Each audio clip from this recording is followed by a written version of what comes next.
Hi there, homeowners, and welcome back to Let's Talk Real Estate with David and Company YouTube channel.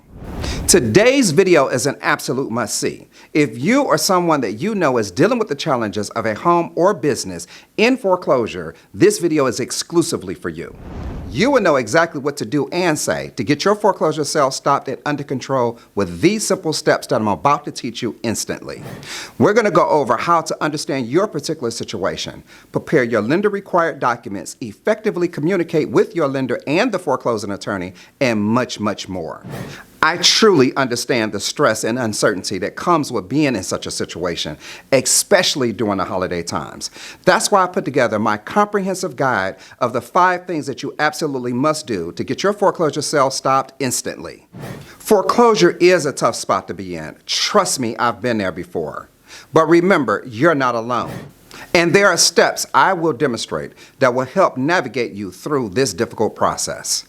Before we dive into the strategies, and if you're new to my channel, first off, I want to welcome you. Make sure that you hit the subscribe button and that ring notification so you can be notified every time I upload new content. This video is going to be long and detailed, so you can fast forward using the timestamps below. However, I highly recommend that you watch the entire video as I will be giving helpful tips throughout the video. So without further ado, let's get started. Step number 1. Start by fully understanding your particular situation, including your current finances and the reason that you fell behind on your mortgage payments, better known as hardship. Verify that you occupy your home, or if it's a rental property, and evaluate its condition. Noting any necessary repairs and identifying the root cause of your financial challenges. Consider if you can afford future mortgage payments in the event that you qualify for a loan modification or forbearance agreement. This understanding is crucial to effectively craft a realistic and tailored plan to address your financial issues. Now, let's talk a little bit about a valid hardship and exactly what is that. For example, a hardship is a situation like a job loss or sickness that affected your ability to make your mortgage payments. Hardships can be short-term or long-term, but a valid lender acceptable hardship is a different story. And here's an example. It's a situation that happened, however, it has been resolved and unlikely to reoccur again in the near future. Did you know the average mortgage term is 30 years? Recently, they've created 40-year mortgage programs. So believe me, there's something called life is bound to happen that will interfere with your ability to make your mortgage payments on time or even at all. Your income. Now, too little income could mean that you will not qualify for any assistance. That is, if your lender even offers assistance. We're going to talk about that shortly. Now, too much income, however, can cause a newly modified payment to increase and possibly making your mortgage payments unaffordable. So be careful. Applying for mortgage assistance with your lender is a delicate balancing act. The condition of your home. This is an issue and for a few reasons. Sometimes your lender will send someone out to do a BPO, a broker's price opinion. This is a report similar to an appraisal that gives the lender information about your home, such as the fair market value, property condition, and verify if you actually live in your home. Many of these reports are exterior only, but I have seen cases where they require interior photos. If you have expensive repairs and limited money or no money at all to make these repairs, this is the time that you might want to consider selling your home. If repair costs are the reason for your default, the question that you must ask yourself is, are these repairs going to come up again in the near future? Or were the repairs done in a completed manner so you don't have to worry about them reoccurring in the future? The other part of your situation is time. Are you officially in foreclosure, or did your lender indicate that your loan is in the foreclosure status? There is a difference. Officially being in foreclosure means that there is an attorney that has been hired by your lender to begin the foreclosure process. Your loan being in the foreclosure department simply means that your mortgage is being prepared to be sent to an attorney. That can be a difference of 30 to 45 days. Judicial foreclosure means that your lender is suing you to foreclose on your home or business. Non-judicial, however, means the exact opposite. That means that the mortgage process does not involve the courts, and your home or business is being sold at public auction. Many of these foreclosure auctions are handled online with companies like auction.com or sold directly on the courthouse steps. Any homeowner's retention options, loan modifications, short sale, or forbearance agreements under the CFPB, Consumer Financial Protection Bureau rule, requires your completed application for assistance must be turned in 37 days or more before the auction or court hearing. Now, please understand that this is a rule and not a law. This same rule also allows for lenders and servicers, if your completed application is turned in less than 37 days, to be denied and dead on arrival due to a lack of time. It is to the lender's discretion to process your request less than 37 days in order for your foreclosure sale or court hearing to be canceled. Number 2, understanding what type of loan you have. There's FHA, VA, USDA, conventional owner-held notes, or hard money loans. If your lender is servicing your loan for an investor and they offer any type of homeowners retention programs that can help you stay in your home or a short sale incentive in the event that your home is underwater, your approval is going to be based on the investor's approval and not the servicer. FHA, Federal Housing Administration, means that the government insures your loan. VA, Veterans Administration, for honorably discharged veterans and their spouses, is a government-guaranteed loan program. USDA, United States Department of Agriculture, is a government program for new construction single-family homes in rural areas. Conventional loans are non-government insured or guaranteed. However, mortgage insurance typically is required. Owner-held notes means the seller you purchased your home from is your lender. Hard money loans are private institutions that are typically based on the equity in your property and or the situation itself. It is so important that you understand what type of loan you have, because not all loan types qualifies for homeowners retention programs.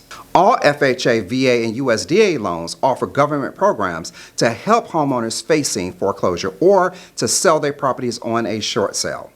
Do you remember the Making Home Affordable Loan Modification Program that was offered during the Obama administration, or the recent COVID-19 Loan Modification Program? Conventional loans typically do participate with various loan modification and short sale programs, but not all. Owner-held seller finance notes and hard money loans may offer assistance but are not required by law to provide any assistance for homeowners or businesses facing foreclosure. Step 3, communicating with your lender. Many people will tell you just go ahead and talk to your lender if you're behind on your mortgage payments. The issue is, what do you communicate with your mortgage lender about? Most homeowners in foreclosure, especially if they've received a court summons, have no clue what to say or ask for with their lender. If you do get a chance to talk to your lender and they listen to you, sometimes people would just simply tell the lender way too much information, killing any chance of help before your application is even completed. As a matter of fact, most lenders will tell you to talk to their attorneys, knowing good and well that the attorneys are there only to collect the debt and or to foreclose on you. Attorneys have no authority, let me repeat, attorneys have no authority to modify your loan or to accept a short sale. Lenders are fully aware of that, but they're giving you this misleading information because they're not really trying to help you. You're what they call a non-performing asset, and a lender must clear their books. This is what I mean when I say the lender is not your friend. After the homeowner has been given a runaround, they just simply give up and walk away. So here's the process. Again, if you're less than 37 days from your home being auctioned or a court hearing, this option may not work for you. It is to the lender's discretion. That being said, there's nothing that beats a failure but a try. So here we go. First off, contact your lender and ask if your loan is being serviced for an investor. Now, don't waste any time talking to the representative about who the investor is, because they would never tell you. What is important is that you know that your loan is owned by an investor. If your servicer offers any programs, do not automatically assume that the investor that they're servicing your loan for will do the same. If your loan is being serviced, ask if the investor offers any programs that can help you stay in your home. Or if you're selling and your home is underwater, do the investor offer any type of short sale incentives? If they say that your loan is eligible, notice I didn't say you are eligible because we haven't made application yet. Now that you know that your loan is eligible, let's talk about the next process, which is getting access to your lender's application. Do not, I repeat, do not allow the representative to start the application over the phone unless you're ready and you have your financials in hand. Also, avoid applying over the phone unless your application can be backed up in paperwork. In other words, have the lender verify that you've applied for assistance over the phone via email or by regular mail. I will get to the importance of this shortly. This is a time to create a plan of action and follow it. If you've created an online account, you can upload your application and supporting documents directly to the website. I do highly recommend that you use this method, especially if time is of the essence. Just please make sure that you have confirmation. Keep consistent communication with your lender until you've received an approval or a denial. Once your application is turned in, you will be assigned a single point of contact. This person is not the underwriter. Please keep that in mind. They are only there to communicate with you, make sure that all your documents are kept up to date and current, and they are there to answer any particular questions that you may have. Remember, your single point of contact is not handling just your case, they're handling many cases.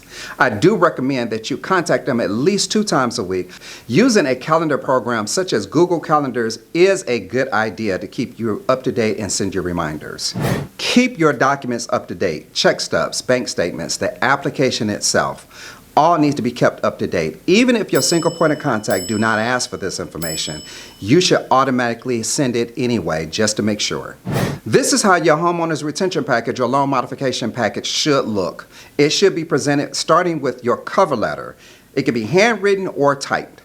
You want to address the lender with their full address, your name, account number. Whatever you do, please don't forget the account number. You want to write a brief statement asking for assistance.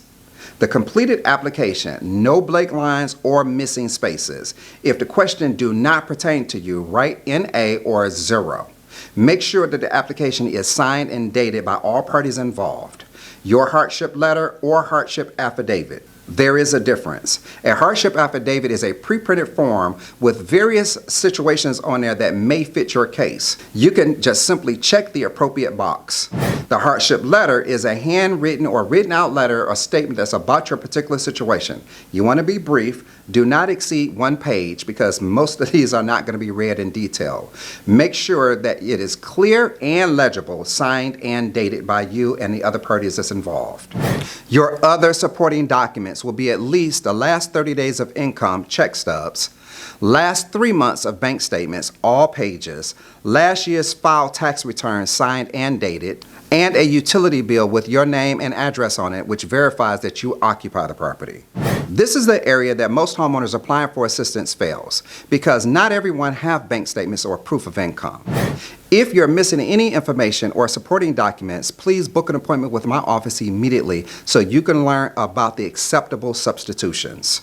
Again, you want to communicate with your lender a minimum of 1 time a week, but I do recommend at least 2 times a week until your application review is completed.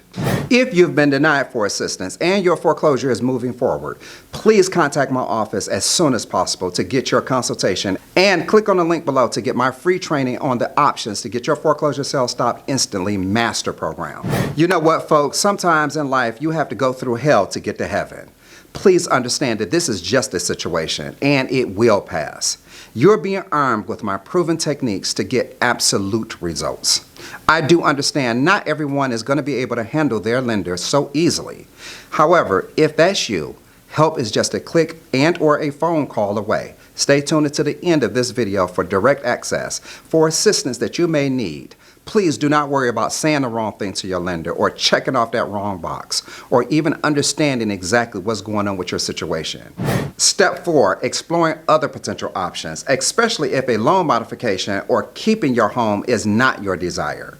There are many situations that homeowners just simply need to walk away. However, I do not recommend walking away simply because regardless of what your situation is, believe it or not, there is a solution, even if your property is underwater, meaning that you owe more in your home than your home could be sold for. Believe it or not, you still have options.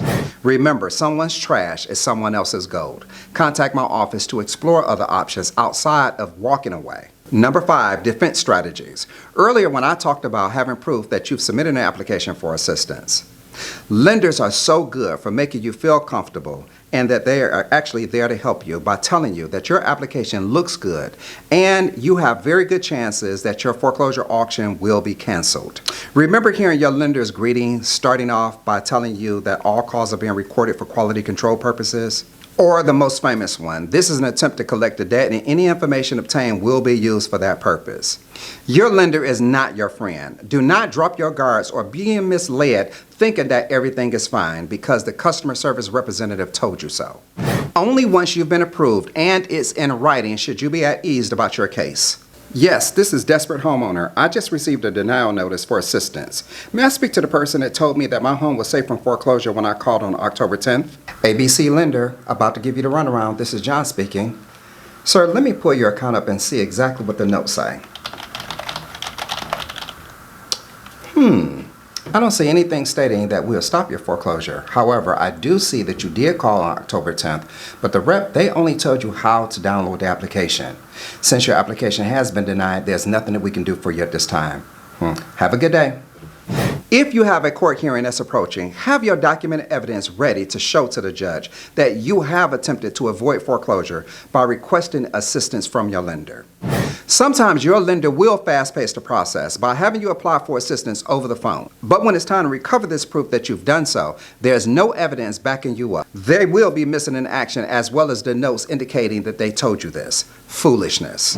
Hard money lenders and privately held notes may not offer any assistance at all that can avoid foreclosure. If your hard money lender or privately held note refuses any assistance, your life is not over. Sign up today for a free strategy call exploring all of the options that will work for you and your family. Thank you so much for joining me today as we discuss these 5 powerful strategies that will stop your foreclosure and take control of your financial destiny. Remember, you're not alone in this journey, and there's always hope for a brighter tomorrow. But it does not end here, it begins.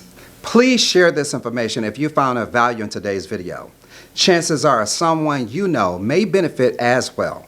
Share this video with friends, family, or anyone that might be facing a similar situation. Together, we can empower people to reclaim control of their homes. Connect with others in our community. Join the conversation in the comments section below. Share your experiences, ask questions, and support one another. The community is here as a valuable resource. We are all in this together. Time is of the essence. To get direct help and guidance, click on the link below or call the number. Remember, your journey doesn't end here. It transforms by taking action today. You're not just preventing foreclosure, you're building a foundation for a more secure and stable future. You have the power to change your story. Until then, I'm David Washington signing off, wishing you resilience, prosperity, and the strength to overcome any challenges.